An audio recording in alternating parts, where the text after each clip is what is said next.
имрӯзҳо дар тоҷикистони соҳиби истиқлол ба рушди соҳаи варзиш таваҷҷӯҳи махсус зоҳир гардида, барои наврасону ҷавонон тамоми шароитҳои зарурӣ баҳри машқу тамрин ва иштирок дар мусобиқаҳои гуногун фароҳам оварда мешавад, зеро маҳз варзиш метавонад насли наврасро дар рӯҳияи ватандӯстӣ, худшиносӣ, интизом ва иродаи қавӣ тарбия намояд. дар партави чунин ғамхориҳо ва ба хотири истиқболи сазовори 35-умин солгарди истиқлолияти давлатии ҷумҳурии Тоҷикистон санаи 7 май дар маркази маъмурии вилояти Хатлон, шаҳри Бухтар мусобиқаи кушоди шаҳри оид ба ҷудо барои дарёфти ҷоми раиси шаҳри Бухтар миёни наврасони солҳои таваллудашон 2012-2013 баргузор гардид. рақобатҳо аз рӯи 8 вазн баргузор гардида, ҳар як сабқат пур аз мубориза, ирода ва ҳунари варзишӣ буд.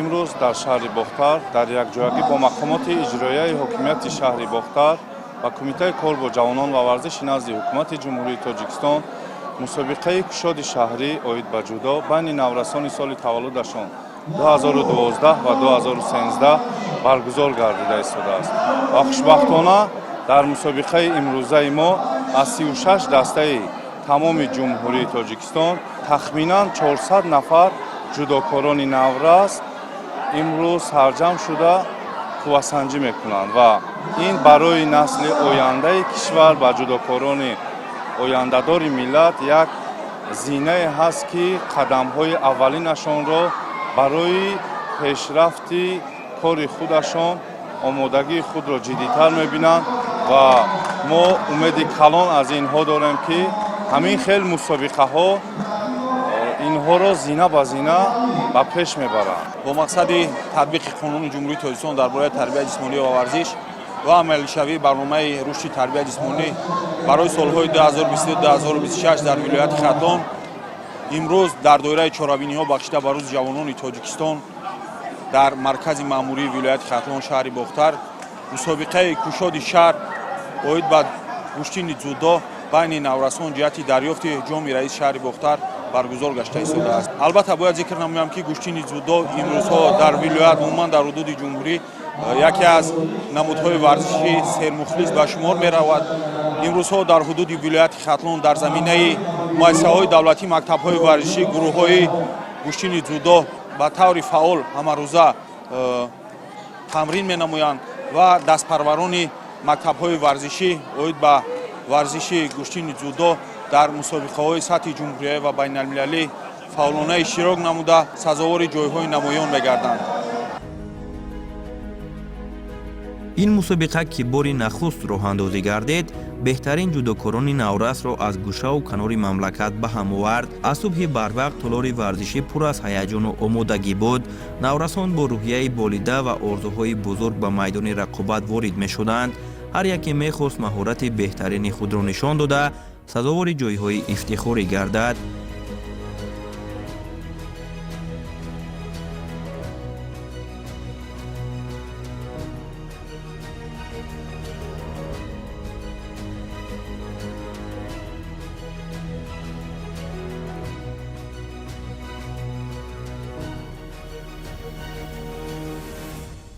طبق نقشه‌چورابینی‌ها بخشیده به 35-سالگی استقلال دولتی در شهر بختر منتظم چورابینی‌های ورزشی و معرفتی فرهنگی برگزار شده استادند و در برابر برگزاری مسابقه امروزه که جام رئیس شهر بختر اوید به کشتین جودو است، همزمان مسابقه فوتبال خود بین کارمندان تشکیلات و مؤسسه‌های شهر بختر برای دریافت جام رئیس شهر بختر برگزار شده است. همزمان بین مؤسسه‌های تعلیمی و مؤسسه‌های تعلیمی کسبی مسابقه منتظم برگزار شده استادند و در آینده نیز مسابقه باز هم در سطح خوب و دیدنی برگزار می‌گردند. در نقشه هستند مسابقه گشتین جودو بین کلانسالان به نقشه گرفته شده است. همزمان مسابقه از روی دیگر نمودی ورزش منتظم در دایره نقشه چورابینی برگزار می‌شوند. این گونه مسابقه در شهر بختر بار اول است و ما کوشش میکنیم با دستگیری به واسطه مقامات اجرایی حکومت دولتی شهر بختر، مقام وکالتدار ساحه این گونه چاره‌بینی‌ها رو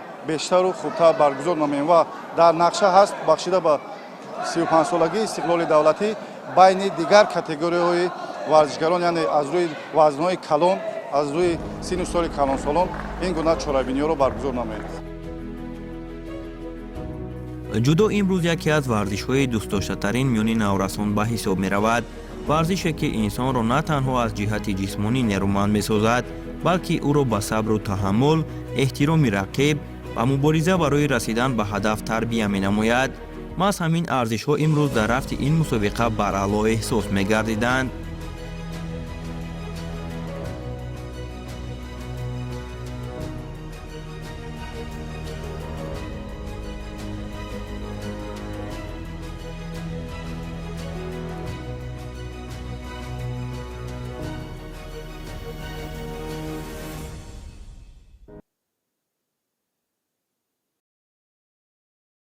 خیلی که به همگان معلوم است باقی اول از در شهر بختر خیلی مسابقه خوبی با تمام شرایط باقی اول از در شهر بختر شده است که علاقه ورزشگران خیلی خوب برآمد کرده است. همه خرسنده هستند. همه مقصد همه چیزی رهبریت شهر به خاطر که ورزشگران شهر بختر بینند خیلی فضای خوب و زیبا. ما انتخاب میکنیم بعد این مسابقه برای چهره‌های نو برای مسابقه جمهوری و بین المللی. آمادگی خوبی تالار، فعالیت منتظم داوران و فراهم بودن شرایط مساعد امکان داد که مسابقه در فضای خوبی ورزشی جریان بگیرد.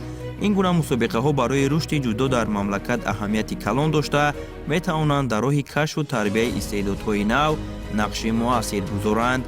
زیرا محض از همین گونه میدان ها ورزشکاران به کمال می رسند که فردا می توانند تاجیکستان را در عرصه بین المللی معرفی نمایند.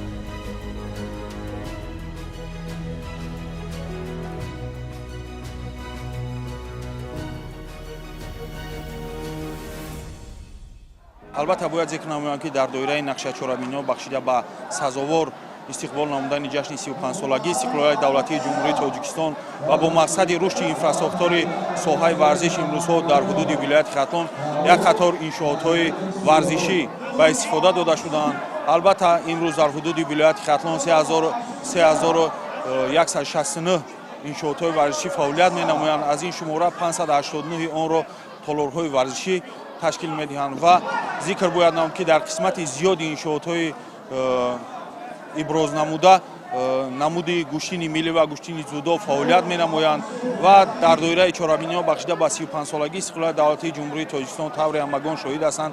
در سفرهای محترم رئیس ولایت ختلان در منطقه‌های گوناگون ولایت ختلان تالارهای ورزشی به استفاده داده می‌شود. البته رشد اینفراستراکچور ورزش وابسته به رشد ورزش کسبی و عمومی‌گردانی آن در حدود ولایت ختلان و طور نظررس برآمد مانده شده است و ریاست کار با جوانان و ورزش ولایت ختلان در همبستگی با مقامات اجرایی حکومت دولتی ولایت ختلان جهت سزاوار تجلیل نمودن جشن 35 سالگی استقلال دولتی جمهوری تاجیکستان و رشد اینفراستراکچور ورزش کارهای معین را هم روزه انجام می‌دهد.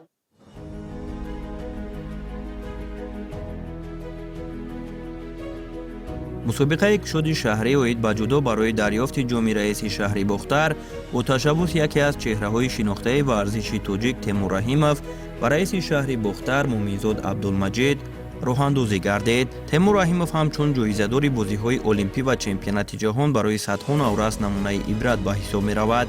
او با زحمت، اراده قوی و محبت زیاد به ورزش توانست تاجیکستان را در بانفوذترین مسابقه‌های جهان به طور ارزنده معرفی نماید. محض با تشبث چنین چهره‌های ورزشی امروز امکانیت‌های نو برای نورسان فراهم می‌گردند، زیرا هر یک مسابقه می‌تواند سرآغاز راهی بزرگ ورزشی برای کودکان باشد که با آرزوهای کلان وارد میدان رقابت می‌گردند.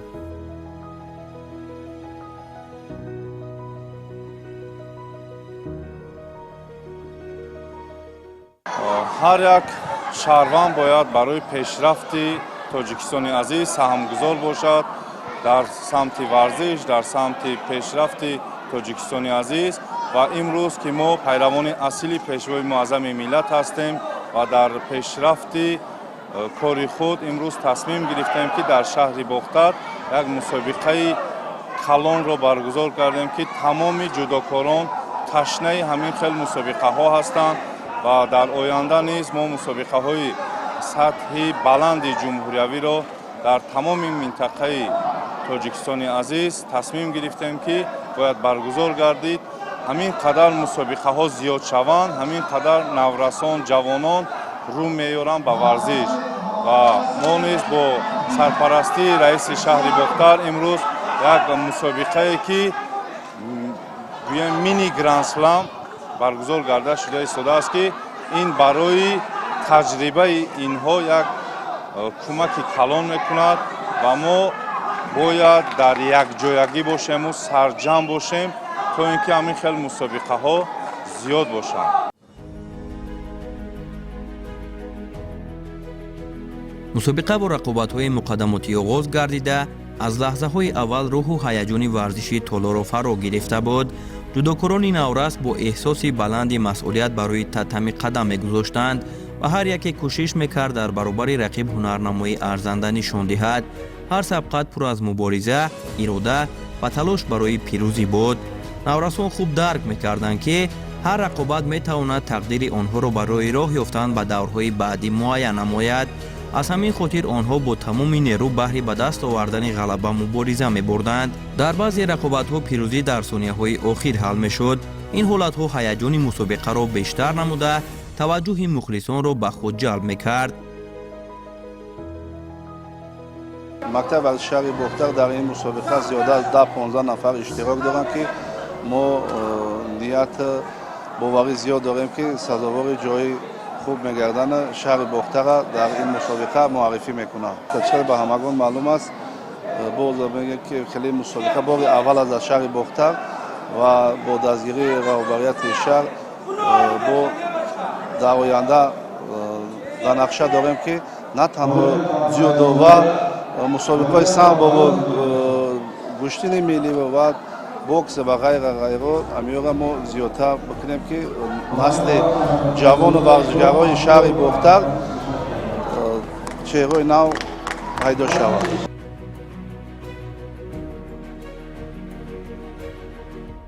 مربیان نیز در کنار شاگردان خود هر لحظه آنها را راهنمایی می‌کردند. مصلحت‌ها، دستگیری‌ها و هدایت‌های آنها به نورسان نیروی بیشتر می‌بخشید، زیرا پشت هر یک رقابت موفق زحمت زیاد و مشقت پیوسته مربیان قرار دارد.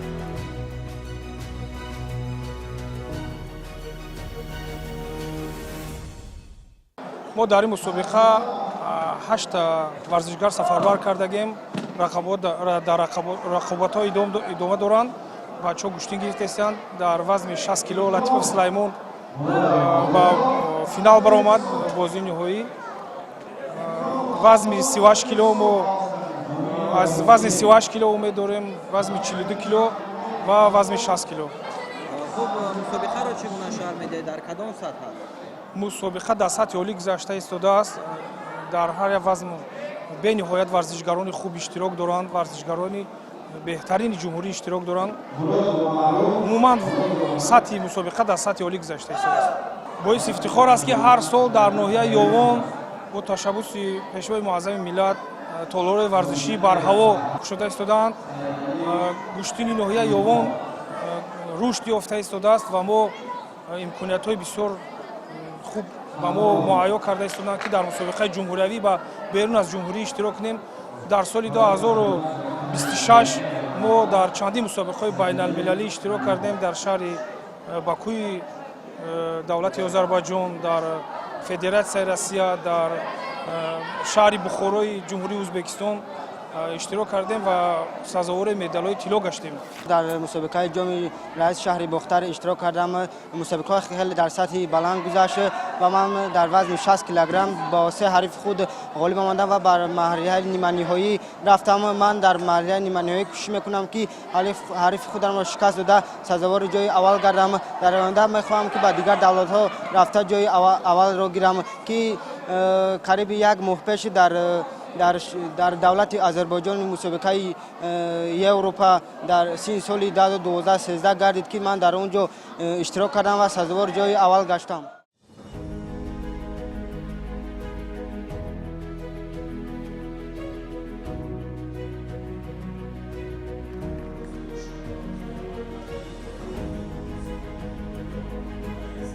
پس از انجام رقابت‌های مقدماتی مراسم رسمی کشوده‌شوی مسابقه برگزار شد. این مراسم در فضای تنتنوی دایر گردیده اهل ورزش، مهمانان و اشتراکچیان مسابقه مذکور را به هم آورد. در مراسم کشوده‌شوی رئیس شهر بختر، نمایندگان بخش کار با جوانان و ورزش ولایت ختلان، اینچنین جودوکار معروف تاجیک تیمور رحیموف اشتراک نمودند.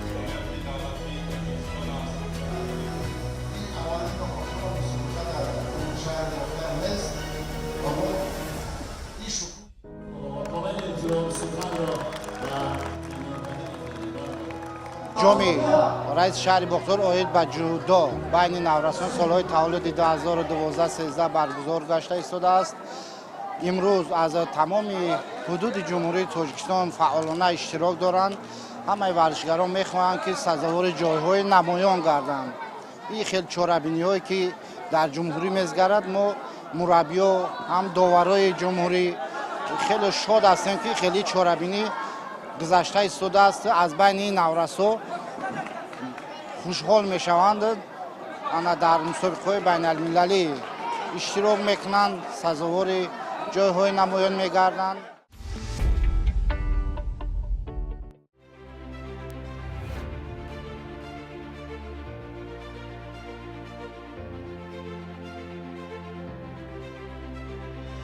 بعد از انجام رقابت‌های مقدماتی و مراسم کشوده‌شوی، نوبت به سبقت‌های فینالی رسید.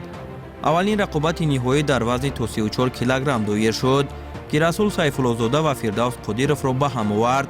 این دو جودوکار نورس تا رسیدن به مرحله نهایی راهی دشوار را پس سر نموده، در رقابت‌های قبلی مهارت خوب و اراده قوی خود را نشان داده بودند. هر دو ورزشکار برای به دست آوردن نشان طلا با احتیاطکاری و همزمان با جسارت زیاد رقابت نمودند. در نتیجه مبارزه بسیار پرشدت رسول سیف‌الله‌زاده توانست با یک حرکت عالی رقیب را دوشانه زمین آورده غالب شود. این پیروزی برای او نتیجه زحمت زیاد، مشق‌های پیوسته و اراده مستحکم بود.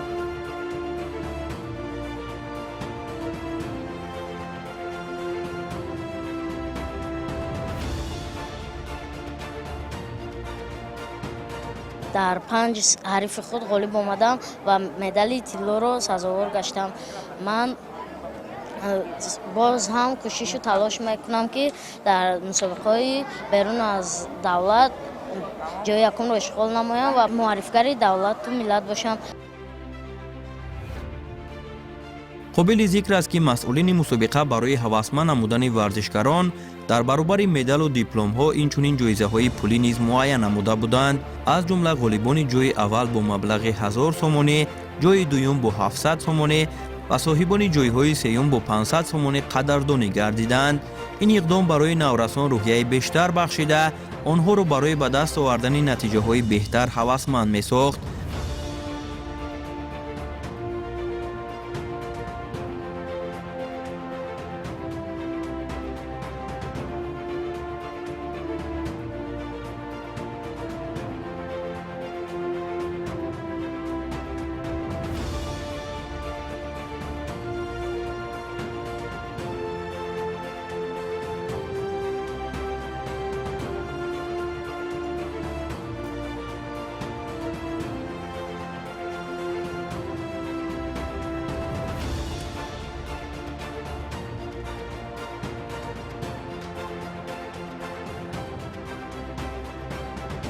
بعدا رقابت فینالی وزن تا 38 کیلوگرم دایر شد.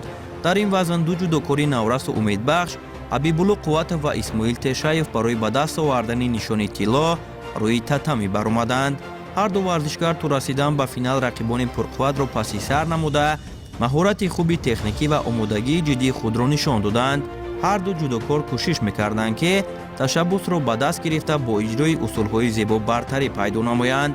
در نتیجه حبیب‌الله قوتов توانست مهارت خوبتر نشان داده به رقیب خود دستبالا گردد و غالب وزن تا 38 کیلوگرم شود.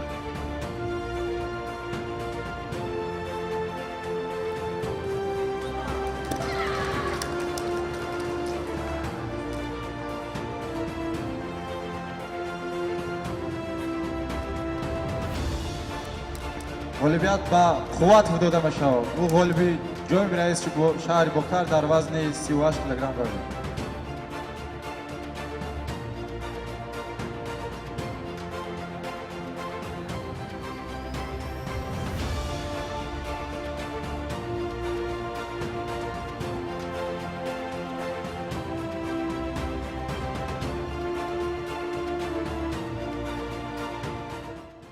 خوشحال از آن هستم که صاحب مدال طلا گشتم و من با مربیم عمر انور خوب تمرین کردم و در این مسابقه توانستم که همه حریفانم را مغلوب کرده سزاوار جای اول شوم و من کوشش میکنم که در آینده نیز سزاوار جای اول شوم. дар финали вазни то 42 килограмм беҳрӯз шодмонов ва абубакр файзуллоев барои ба даст овардани мақоми аввал ба майдон баромаданд. ҳар ду варзишгар то расидан ба марҳилаи ҳалкунанда рақобатҳои душвору паси сар намуда маҳорати худ ва омодагии ҷиддии худро нишон дода буданд. аз ҳамин сабаб мухлисон аз ин рақобат муборизаи ҷолибу диданиро интизор буданд. дар ҷараёни сабқат беҳрӯз шодмонов тавонист аз худ маҳорати арзанда нишон дода бо имтиёзи комили ипон ғолибият ба даст овард ва сазовори ҷои аввал гардид.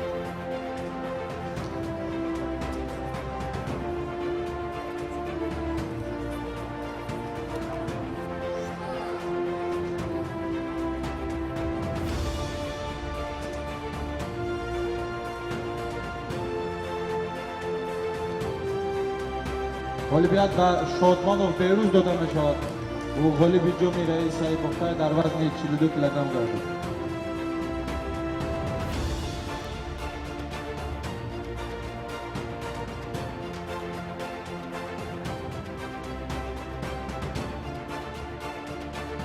امروز در این مسابقه با 5 رقیب خود غالب آمده است. از جای اول شدم. مسابقه خیلی خوب گذشت و من خوشحالم که امروز جای اول رو نصیب گشتم. رقابت مشکلی من این رقابت نیمه نهایی بود که من با یک امتیاز یوکا غالبیت رو به دست آوردم.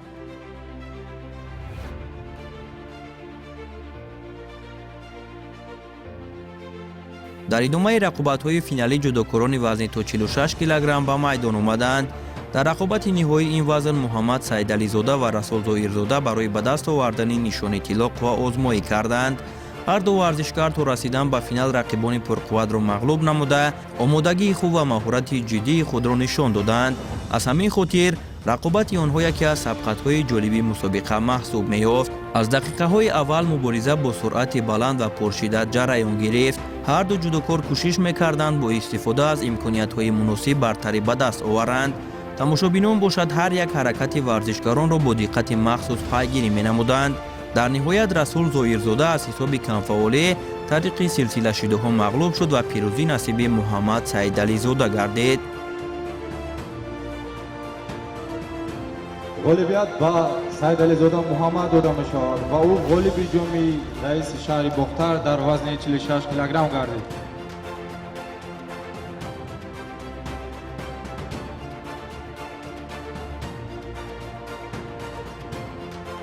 طول 4 سال می شود که زیر راهنمایی تیمور ایموف و سهراب عبدالرحمنوف تمرین میکنم و امروز من در مسابقه جام رئیس شهر بختر در وزن 46 کیلوگرم اشتراک کرده 5 حریف خود را مغلوب کرده جای چمپیون این وزن شدم و من میخواهم در آینده مشغول را زیادتر کرده با مثل تیمور ایموف در عرصه بین المللی معرفیگر کشور باشم.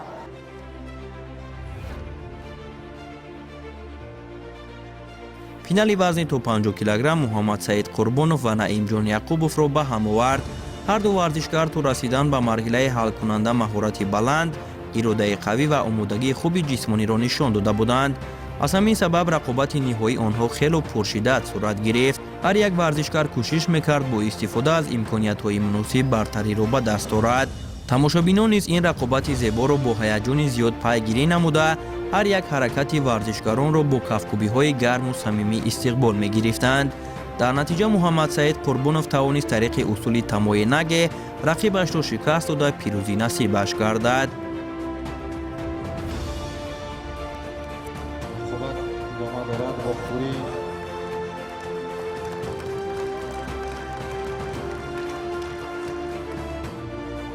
مسابقه‌ای که امروز در جام رئیس شهر بختر اشتراک کرده چی گونه بود برای شما؟ مسابقه خیلی خوب بود و امروز من بار اول نشد که در وزن 50 کیلوگرم اشتراک کرده سزاوار جای اول شدم. مسابقه جام رئیس نویای بختر برای ما خیلی خوب گذشت و میخوایم که با همین طور در مسابقه آینده اشتراک کنیم. قبلا در کدام وزن برآمد میکرد؟ قبلا در وزن 46-42 کیلوگرم چمپیون جمهوری تاجیکستان شدم و باز هم میخوام که در وزن‌های دیگر هم چمپیون شوم. خوب تمرینو در کجا میگذارد با کدام مربی؟ تمرین‌های ما در ناحیه رودکی زیر راهنمایی مولانا قابل جان میگذارد که خیلی هم خوب است و ما با استاد خود در مسابقه آینده میخواهیم که اشتراک کرده و سزاوار جایهای نمایان گردیم.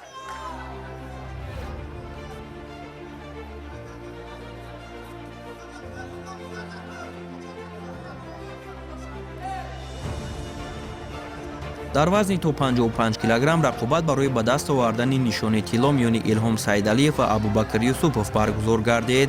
ҳарду варзишгар то расидан ба финал бо ҳунарнамоии хуб ва ғалаба бар рақибони худ тавонистанд роҳ ба марҳилаи ҳалкунанда пайдо намоянд.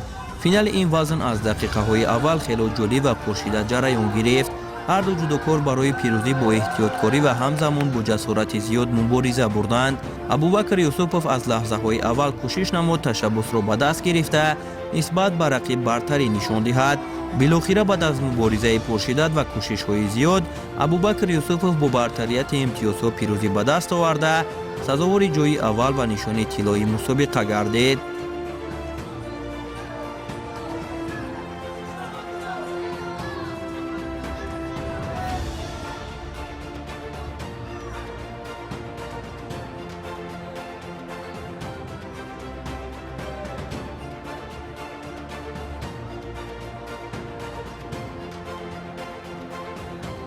غالبیت به یوسف ابوبکر داده می شود شهر دوشنبه و او غالبی جام رئیس بختر در وزن 55 کیلوگرم گردید.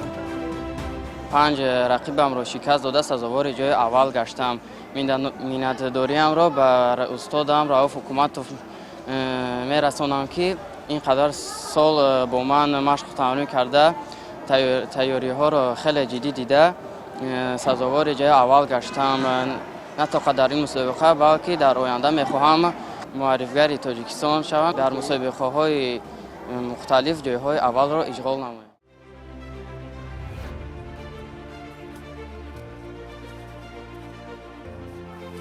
дар вазни то 60 килограмм сулаймон латипов ва меҳрубон нуров аз ҷумлаи муваффақтарин ҷудокорони мусобиқа ба ҳисоб мерафтанд. ҳарду варзишгар баъди рақобатҳои ҷолиб ва шикаст додани ҳамаи рақибони худ тавонистанд ба финали мусобиқа роҳ ёбанд. аз ҳамин сабаб рақобати финалии онҳо яке аз сабқатҳои интизоршавандаи мусобиқа ба ҳисоб мерафт. аз лаҳзаҳои аввал сулаймон латипов кӯшиш намуд ташаббусро ба даст гирифта рақобатро таҳти назорати худ нигоҳ дорад.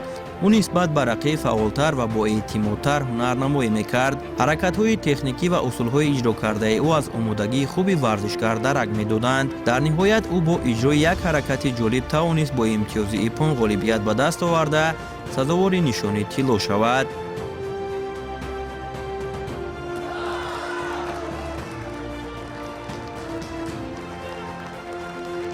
غالبیت حساب به لطیف سلیمان شهر بختر داده می شود و او غالبی جام رئیس شهر بختر در وزن 60 کیلوگرم گردید.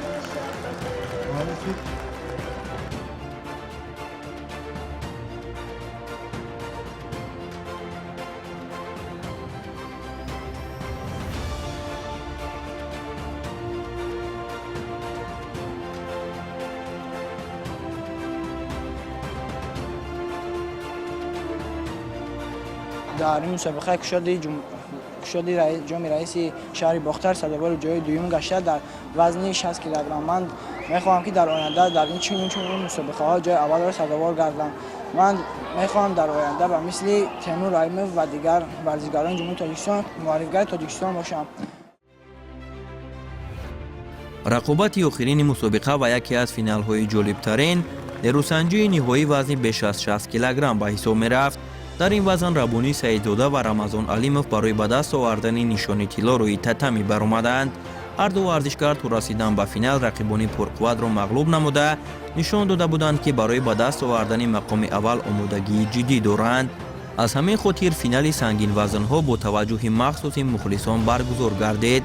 аз лаҳзаҳои аввал рақобат бо суръати баланд оғоз ёфт ва ҳарду ҷудокор кӯшиш мекарданд ташаббусро ба даст гиранд. дар ҷараёни рақобат рабонӣ саидзода фаъолона ҳунарнамоӣ намуда билохира бо як ҳаракати олӣ тавонист рақиби худро душона замин биёрад ва бо ғалабаи кумил рақобатро ба нафъи худ анҷом диҳад. бо ҳамин ӯ сазовори ҷойи аввал ва нишони тиллои мусобиқа миёни сангинвазнҳо гардид. غالبیت به سعیدزاده ربانی شهر دوشنبه داده می شود و او غالبی جام رئیس های مختار در وزن جمع 60 کیلوگرم گردید.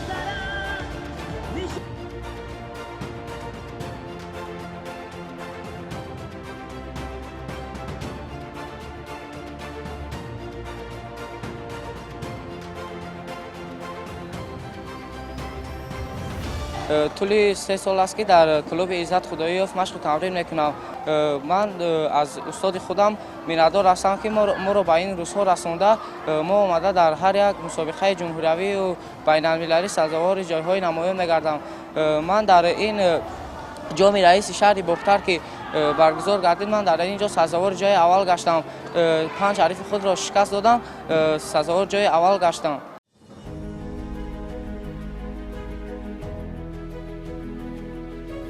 ҳамин тавр мусобиқаи кушоди шаҳрӣ оид ба ҷудо барои дарёфти ҷоми раиси шаҳри бухтар миёни наврасони солҳои таваллудашон 2012-2013 бо рақобатҳои ҷолибу диданӣ ба анҷом расид. ин мусобиқа бори аввал баргузор гардида бошад ҳам тавонист беҳтарин ҷудокорони наврасро аз гӯшаву канори мамлакат ба ҳам оварда фазои воқеии варзишӣ ва рақобати солимро ба вуҷуд орад.